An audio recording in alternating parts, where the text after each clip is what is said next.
There are two types of table relationships in Power BI Desktop, active and inactive. Consider a case like this. Our sales data contains two date fields, an order date and a stock date. And while you can connect both of them to the date field in the calendar lookup table, only one can be active at a time.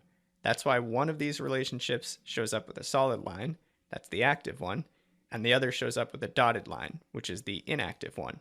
Now, if you edit both of these relationships, you'll see that one has the checkbox where it says make this relationship active, the other does not. Now you can toggle these back and forth, but the one catch is that you have to deactivate the active one first before you activate the other. In other words, there can be no point in time where both of those checkboxes are activated.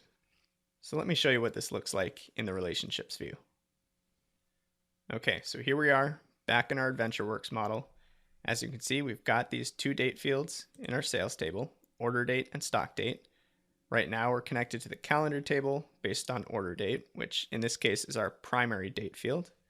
But what we can do is grab stock date as well without deleting our order date relationship and drag it up to date so that both are connected. Now you see that it added another relationship, one of which is dotted, which is the second one we added, stock date. The other is solid, order date. That's the active relationship. And remember, if I double click the inactive stock date relationship and try to activate it, it won't let me because it says there's already an active relationship between sales and the calendar lookup. So I've got to deactivate or delete that existing relationship before I can activate this one.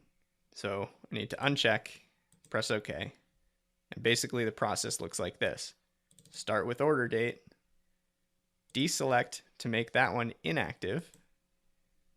Now I've got two inactive relationships here, and then I can double click and activate my relationship between the stock date and the calendar date.